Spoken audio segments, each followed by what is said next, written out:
The first thing Damian Hayes asked me after 6 years was not why I disappeared. It was, how old is your son? 10 minutes earlier, my life still belonged to me. Rain tapped against the front windows of Carter Flowers, turning Main Street into ribbons of reflected gold beneath the streetlights. I had already flipped the sign to closed and was counting the register while Ethan sat at the work table behind me, building a cardboard rocket for his school science fair. At 6 years old, my son believed tape could repair anything and silver glitter improved everything. I had spent years trying to believe life worked the same way. "Mom, does the moon need windows?" he called. "Only if astronauts live there." "They do." "Then definitely windows." He returned to his project. I smiled and reached for the last stack of receipts. Then headlights swept across the shop. One black SUV stopped outside. A second pulled behind it. Then a third.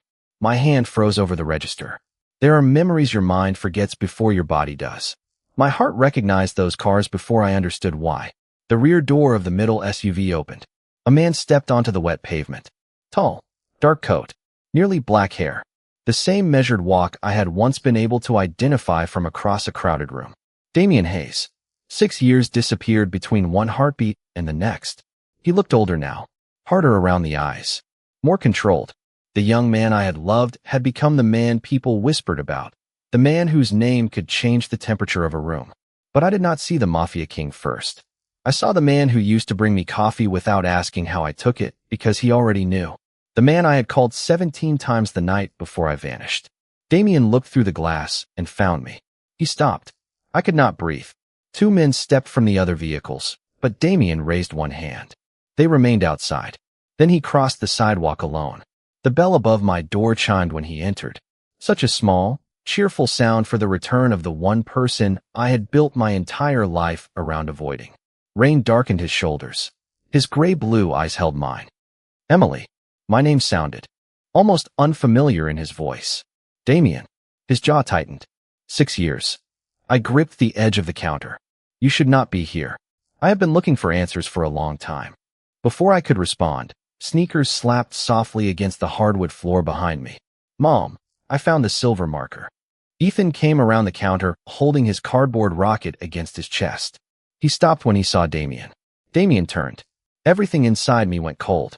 Ethan had my smile and my stubbornness, but his eyes had never belonged to me. Gray-blue, Damian's exact shade. Damian stared at him, at his dark hair, his face, those eyes. Then he looked at me, and for the first time since I had known him, absolute certainty seemed to abandon him. Ethan moved against my side and slipped his small hand into mine. "Mom, who is that man?" I opened my mouth, but nothing came out. Damian's gaze dropped to our joined hands before returning to my face. When he spoke, his voice was quieter than the rain. "How old is your son, Emily?" 6. I said the number softly, but Damian heard it. I knew because something changed in his face. Not anger. Not yet. It was calculation first. 6 years since I disappeared. 6 years since the last night I tried to call him. 6 years, and a little boy standing beside me with Damian's eyes. Ethan squeezed my hand. "Mom." I forced myself to look down at him. "Sweetheart, take your rocket to the back room for me. I need to talk to Mr. Hayes." Ethan studied Damian with open curiosity. "Do you know my mom?" Damian's eyes moved to mine before he answered. "I knew her a long time ago." "Were you friends?" The question landed harder than it should have. Damian was silent for half a second. "Yes, we were." Ethan seemed satisfied. "Okay." He carried his rocket toward the back room, leaving a trail of silver glitter across the hardwood floor. I waited until he was out of sight. Then Damian spoke. 6. Yes. Emily. Do not. My voice came sharper than I intended. Not here. Not while he can hear us. Damian looked toward the doorway and lowered his voice. Then tell me where. I stared at the rain sliding down the windows, and suddenly I was 24 again, sitting alone on the bathroom floor of my tiny Queens apartment with a pregnancy test in my hand. 2 pink lines. 2 lines that divided my life into before and after. I had planned to tell Damian that night. I even bought his favorite coffee on the way home, as if coffee could make news that enormous feel ordinary. But when I reached my apartment, there was an envelope beneath the door. No stamp. No return address. Inside was a photograph of me leaving the clinic that afternoon. Someone had circled my stomach in black ink. Beneath the photograph was a typed message. Leave New York. Tell no one about the child. I read it until the words stopped looking real. Then I called Damien. Once. 5 times. 17 times before sunrise. Every call went unanswered. The next morning, a second message appeared on my windshield. You cannot protect him if you stay. Him. They already knew. I did not know who they were. I did not know how they had found out before Damien had. I only knew that the world surrounding him had suddenly reached through my front door and touched the one thing I had not even had time to love properly yet. So I ran. I packed one suitcase, withdrew $400, turned off my phone, and drove until New York City disappeared behind me. I told myself I would contact Damien when I felt safe. A week became a month. A month became Ethan's first heartbeat on a monitor. Then his birth. Then his first word. Every milestone made returning harder. Every year made the truth heavier. Emily. Damien's voice pulled me back into the flower shop. He was watching me carefully. Where did you just go? I opened the drawer beneath the register and reached behind a stack of invoices. The old envelope was still there, worn at the corners after 6 years of being carried from home to home. I placed it on the counter. Damien looked down at the photograph, then at the message. His expression went completely still. This is why I left, I whispered. His eyes lifted to mine. You thought this came from me? I did not know what to think. Damien picked up the envelope, studying a small black emblem near the bottom. Then he looked toward the back room, where Ethan was humming to himself. When Damien spoke again, his voice had changed. Emily, whoever sent this already knew about our son before I did. He is your son. I had imagined saying those words to Damien hundreds of times, but never like this, with rain whispering against the windows and Ethan coloring a cardboard rocket 20 feet away. Damien did not speak.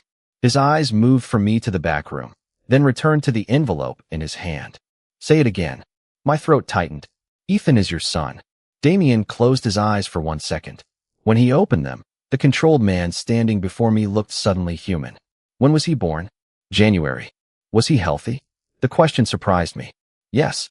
7 pounds, 9 ounces. He was stubborn from the beginning.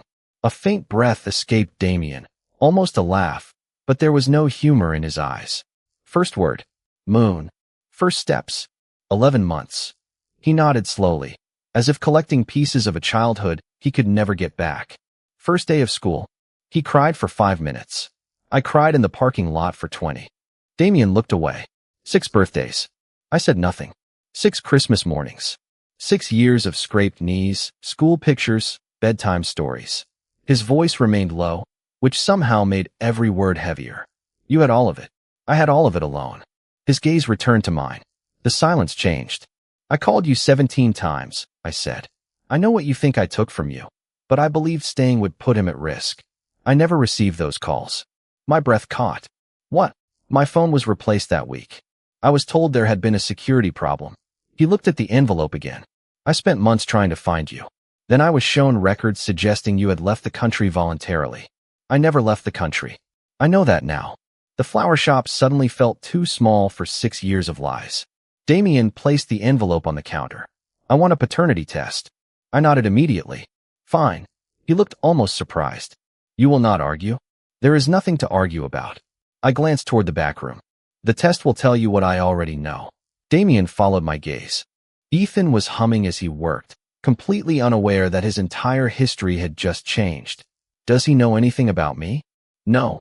Pain crossed Damien's face. Then we tell him. Not tonight. His posture stiffened. Emily. He is 6 years old. You walked through that door 15 minutes ago. You do not get to turn his world upside down because yours just changed. For a moment, I saw the man accustomed to being obeyed. Then something unexpected happened. He stopped. He listened. What do you need from me? He asked. The question almost hurt more than an order would have. I looked at the envelope. I need to know who sent that. Damien photographed the black emblem, then set the envelope back down. I recognized the mark. From where? His jaw tightened. It belonged to an internal office my family stopped using years ago. Cold moved through me. Your enemies? No. He looked directly at me. My family. I stared at him. Damien lowered his voice. Someone close to me knew you were pregnant. Someone made you run. And someone made sure I believed you chose not to come back. The next morning, Damien arrived at 8 without the black SUVs. I noticed because I had checked the street 3 times before unlocking Carter Flowers. One dark sedan was parked half a block away, but Damien walked toward the shop alone, wearing dark slacks, a gray sweater, and an expression that suggested he had not slept. Ethan was arranging plastic stars beside his cardboard rocket when the bell above the door rang. He looked up immediately. Mr. Hayes. Damien stopped. Something about hearing his name in Ethan's voice seemed to catch him off guard. Good morning, Ethan. My rocket has 2 moons now. I thought planets usually had the moons. Ethan considered this. Mine is different. Damien nodded seriously. Then 2 moons sounds right. I almost smiled. Almost. We need to talk, I said. Ethan pointed toward the coffee counter. Mom has rules. Damien looked at me. I assumed she would. I waited until Ethan returned to his project. Rule 1. No convoy outside my shop. Damien glanced through the window. Done. Rule 2. No security inside unless I agree first. Done. Rule 3. You do not take Ethan anywhere without asking me. His jaw tightened slightly, but he nodded. Agreed. Rule 4. You do not tell him you are his father until we decide together that he is ready. This time, Damien was silent. I could see the resistance in him. Not anger. Grief. Emily. Every minute I stand beside him pretending to be a stranger feels wrong. Imagine being 6 and learning a stranger is suddenly your father. That stopped him. I am not protecting myself from you, I continued. I am protecting Ethan from having his entire world rewritten in one morning. Damien looked toward the work table. Ethan was carefully drawing flames on the bottom of his rocket with an orange marker. How long? I do not know. That is difficult for me. I know. He looked back at me, but I will respect it. I had prepared myself for an argument. His agreement left me strangely unsteady. One more rule. There is always one more. Do not promise him anything you cannot keep. Damien's expression changed. I can keep my promises. Then prove it quietly. For the next hour, he did. Ethan asked him to help cut silver paper for the rocket. Damien sat in a child-sized chair that made his knees look ridiculous and followed every instruction Ethan gave him. He cut one circle too large. Ethan corrected him. Damien made another. Outside this shop, people rearranged schedules when Damien Hayes spoke. Inside it, a 6-year-old told him his moon was crooked, and Damien started over without complaint. At 9:30, Ethan held up the finished rocket. Perfect. Damien studied it. You did most of the work. You helped. 2 simple words. Damien looked down for a moment. When he raised his eyes, they found mine. I saw something there I had not expected. Gratitude. Not possession. Not victory. Gratitude for being allowed into one ordinary morning. Then his phone vibrated. He checked the screen, and the warmth disappeared from his face. What is it? I asked. Damien stood slowly. My people traced the emblem on your envelope through archived stationery, courier invoices, and old internal records. My fingers tightened around the counter. And he looked toward Ethan before lowering his voice. The office belonged to my uncle, Richard Hayes. Richard Hayes. The name followed me for the rest of the day. Damien did not explain much while Ethan was nearby, and I did not ask him to. But I remembered Richard. He had been the polished older man at family dinners who spoke gently and watched everything. Damien once told me Richard had helped raise him after his father died. That made the truth harder to understand. Over the next 2 weeks, Damien kept coming back to Carter Flowers. Not as the man people whispered about. Not as someone trying to reclaim 6 missing years overnight. He simply showed up. Monday afternoon, Ethan's bicycle chain slipped off 2 blocks from the shop. Damien crouched beside the little blue bike for 20 minutes, getting grease across his hands while Ethan offered completely unnecessary instructions. You have to fix the round part. Damien looked at him. That narrows it down. Ethan laughed so hard he nearly dropped his helmet. Wednesday, Damien helped him practice reading. Friday, he arrived with pancake mix because Ethan had announced that Saturday breakfast was serious business. Damien burned the first batch. Ethan stared at the blackened edges. You are not good at pancakes. I have other skills. Are any of them breakfast skills? I turned toward the sink so they would not see me smiling. The strangest part was how ordinary it became. Damien never arrived late. He never answered business calls while Ethan was talking. He never bought expensive gifts after I told him not to. He learned that Ethan hated peas, loved astronomy, and believed every dinosaur deserved a name. Then came the school science night. I had not invited Damien. Ethan did. Mr. Hayes helped with the moons, he explained, as though that settled everything. Damien appeared at 6:30 in a simple dark jacket and sat beside me on a folding chair in the elementary school gym. No entourage, no special treatment. Just another adult watching a 6-year-old explain why his cardboard rocket had 2 moons. Ethan searched the crowd before beginning. He found me first, then Damien. His entire face brightened. I felt Damien go still beside me. Afterward, Ethan talked nonstop on the walk back to the flower shop. By the time we reached the apartment upstairs, he was exhausted. He curled onto the couch beside Damien while explaining something about Saturn and fell asleep halfway through the sentence. 20 minutes later, I came from the kitchen and found Damien exactly where I had left him. Ethan's head rested against his shoulder. One small hand held the sleeve of Damien's jacket. "You can move," I whispered. "I know. Then why are you sitting like a statue?" Damien looked down at Ethan. "Because he chose to fall asleep here." Something inside me shifted. This was not the man I had feared would arrive and take control of everything. This was a father afraid to disturb the smallest moment he had been given. His phone vibrated on the coffee table. Damien reached for it carefully, read the message, and his expression changed. "What happened?" I asked. He looked at me. "I found the records from the week you disappeared." My chest tightened. "Richard?" Damien nodded. "He ordered my phone replaced. He intercepted the messages from your apartment. And he created the documents that convinced me you had left voluntarily." I stared at him. 6 years of resentment suddenly had nowhere to stand. Damien's voice dropped to almost a whisper. "Emily, neither of us abandoned the other.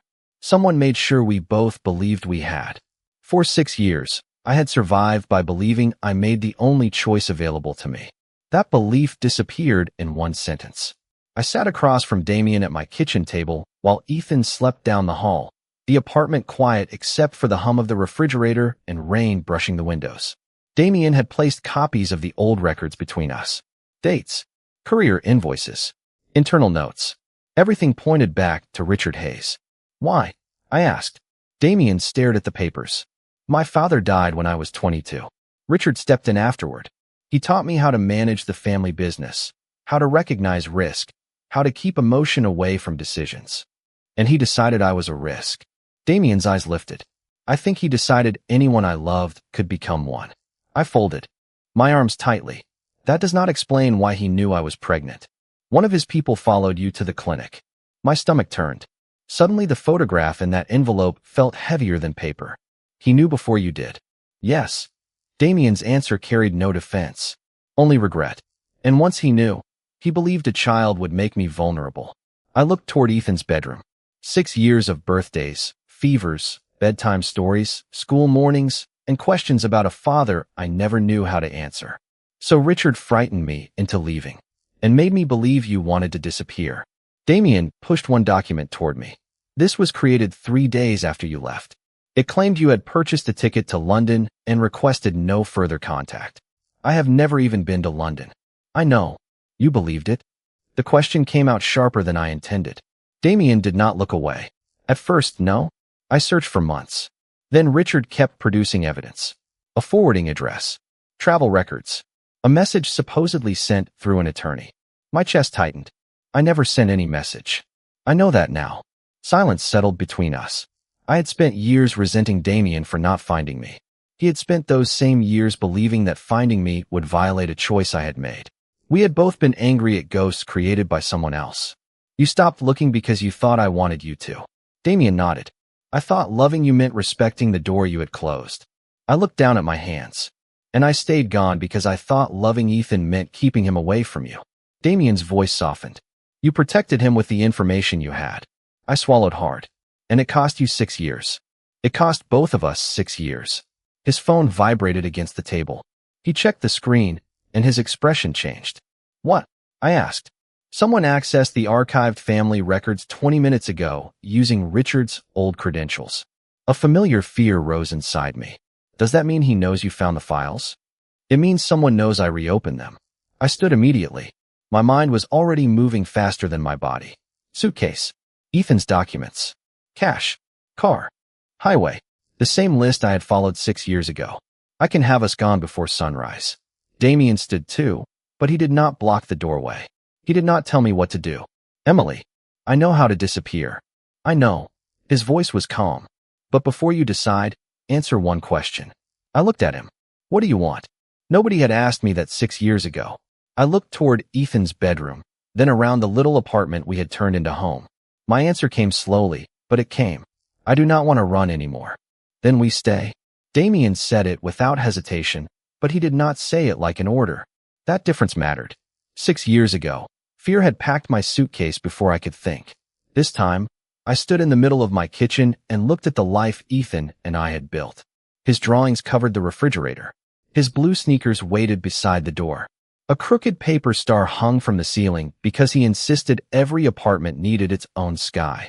I was tired of teaching my son that home was something we might have to abandon. What happens now? I asked. You tell me what makes you comfortable. I almost smiled. You are getting surprisingly good at asking questions. I have had a demanding teacher. By morning, Damien had arranged security without turning our street into a spectacle. One plain sedan remained near Carter Flowers. Nobody entered the shop unless I approved it. Ethan noticed nothing except that Damien arrived early enough to help carry flower buckets from the delivery truck. Those go by the window, Ethan instructed. Damien carried them toward the counter. Your mother said beside the cooler. Ethan frowned. Mom is usually right. Damien looked at me. I am learning that. The normalcy lasted until 11:15. A dark blue sedan pulled up across the street. My hands went cold.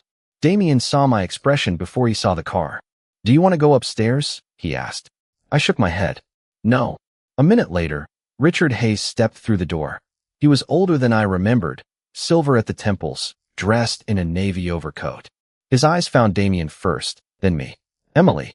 Hearing my name in his voice brought 6 years rushing back. Did you send the envelope? I asked. Richard did not pretend to misunderstand. Yes.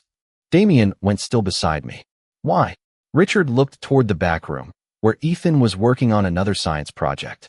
Because I learned she was pregnant, and I believed your enemies would eventually learn too. So you frightened her into disappearing. I believed distance was protection. My voice shook. You also made Damien believe I abandoned him. Richard lowered his eyes. Because if he kept searching, people would follow him. I needed both of you to stop looking for each other. Damien's expression was colder than I had ever seen it, but his voice remained controlled. You stole our choice. Yes. Richard did not defend himself. I told myself I was protecting you. I was also protecting the structure your father left behind. I confused those two things for too long. The admission did not erase anything. Somehow, it made the truth clearer. Who accessed the records last night? Damien asked. Richard looked surprised. Not me. Silence filled the shop. Then who? Richard removed a folded sheet of paper from his coat pocket and placed it on the counter. Someone from the old organization still monitors archived accounts. I came because I saw the access alert this morning. Damien read the page. Can they find Emily through those records? Not directly. Her current address is not there. But they know you reopened a file connected to her. I looked at Damien. The old instinct whispered, run. Instead, I stayed exactly where I was. Damien turned to me. We can leave. We can stay. We can close the shop for a few days. Your decision. I looked toward the back room. Ethan was humming while cutting silver stars, safe inside the ordinary life I had fought to build. We stay, I said. Damien nodded. No argument. No command. Richard watched us quietly, and something in his expression shifted. Perhaps he finally understood what he had failed to understand 6 years ago. Damien could protect a kingdom by controlling it. But if he wanted a family, he would have to learn how to stand beside one without taking away its choice. By Monday afternoon, Damien had already turned fear into paperwork. Not threats. Not revenge. Paperwork. His attorneys reviewed the old Hayes records. His security team closed access to archived accounts, and Richard surrendered the credentials he had controlled for years. The person monitoring the files turned out to be a former business associate who had been quietly tracking changes in the old system. Damien handled it without bringing any of that world through my door. By Tuesday, the account was closed. By Wednesday, my name and Ethan's information had been removed from every private database Damien could legally control. For the first time in days, the sedan across from Carter Flowers disappeared. I should have felt relieved. Instead, I felt restless. Because once the danger became quiet, there was nothing left to distract us from the question waiting between Damien and me. He found me Thursday evening arranging white roses near the front window. Ethan was upstairs finishing homework. Emily, I kept working. That tone usually means you have something important to say. I want you and Ethan with me. My hand stopped. There it was. The old Damien would have presented a plan. A house. A car. Security. A decision already made. This Damien waited. What does with you mean? I asked. Whatever you decide it means. I turned toward him. That sounds careful. I am trying to be. Then listen carefully. I set the roses down. You cannot take back a family, Damien. His expression tightened, but he remained silent. We are not territory. Ethan is not something you lost and found. I am not a chapter you can reopen because you finally know why it ended. I know. Do you? My voice softened. Because 6 years ago, both of us let other people make choices for us. I will not live like that again. Damien looked toward the ceiling, toward the apartment where Ethan was probably drawing planets instead of doing math. What do you want from me? Nothing dramatic. Show up when you say you will. Ask before you decide. Let Ethan know you before you ask him to understand who you are. And when the truth is finally his to hear, let him have whatever reaction belongs to him. Damien nodded slowly. And you? The question caught me. What about me? What do I have to do to earn a place beside you? For years, I had imagined Damien returning with demands. I had never imagined him asking permission to stay. Start with tomorrow, I said. Ethan has a parent meeting at 4. I will be there. You are not his parent in that room yet. Pain crossed his face. I understand. But you can wait outside. A small smile touched his mouth. I can do that. The next afternoon, he was waiting when we came out.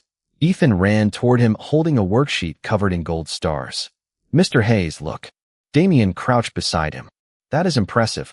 Mom says we are getting pancakes because I did good. You did well. I corrected automatically. Ethan sighed. That too. Damien looked at me. May I come? Such a simple question. 3 words. But they carried every lesson he had learned since walking back into my life. I looked at Ethan, then at Damien. Yes. Ethan cheered and grabbed Damien's hand. As we walked toward the diner, I realized Damien was no longer trying to recover the family he believed had been taken from him. He was doing something much harder. He was building one from the beginning. 3 weeks later, Damien stood beside me in the elementary school parking lot holding a cardboard rocket with 2 crooked silver moons. The science fair had finally arrived, and Ethan had spent the entire morning reminding us that touching the rocket without permission was forbidden. Damien followed that rule with the seriousness of a man signing an important contract. Things had changed quietly. He came to breakfast on Saturdays. He helped close Carter flowers on Wednesdays. He learned that Ethan liked strawberry pancakes, but hated syrup touching his eggs. More importantly, we had finally told Ethan the truth. Not all at once. Not with dramatic explanations. We sat together at our kitchen table, and I told my son that Damien was his father, that grown-ups sometimes made mistakes, and that none of those mistakes belonged to him. Ethan had stared at Damien for a long time. Then he asked, "Did you know about me?" Damien answered honestly, "No, but I wish I had." Ethan thought about that. "Are you going away again?" Damien's voice became very quiet. "Not unless you want space from me. I will keep showing up for as long as you want me here." Ethan did not call him Dad that night, or the next morning. Damien never asked him to. That was why the moment came when none of us were expecting it. We reached the school entrance just before 10. Families moved around us carrying poster boards, model volcanoes, and solar systems made from painted foam balls. Ethan suddenly stopped. "My silver moon." Damien looked at the rocket. "Both moons are attached." Ethan shook his head. "The extra one. For the table." I checked his backpack and found the small paper moon tucked inside the front pocket. "Here." Ethan grabbed it and ran toward the entrance. Damien watched him with a smile I had learned appeared only around his son. Then Ethan stopped halfway up the sidewalk. He turned around. "Dad." Damien froze. "So did I." Ethan ran back and held out the silver moon. "You forgot to carry this." Damien stared at him as though the entire world had gone silent. "What did you call me?" Ethan's confidence disappeared for a second. "Dad. Is that okay?" Damien lowered himself until they were eye level. For a man who always seemed to know exactly what to say, he needed several seconds to find his voice. "Yes," he said softly. "That is more than okay." Ethan smiled, handed him the moon, and hurried toward the school doors. Damien remained still, holding that little circle of silver paper between his fingers. His eyes were bright when he finally looked at me. I slipped my hand into his.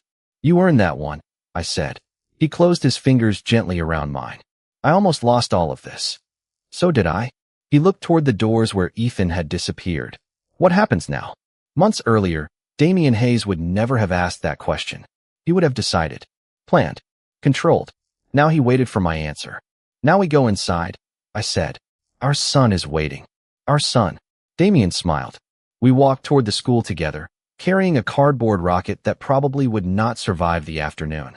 6 years could never be returned to us. We could not rewrite the birthdays he missed, or erase the fear that made me leave. But maybe love was never about recovering lost time. Maybe it was about what you did with the time still waiting for you.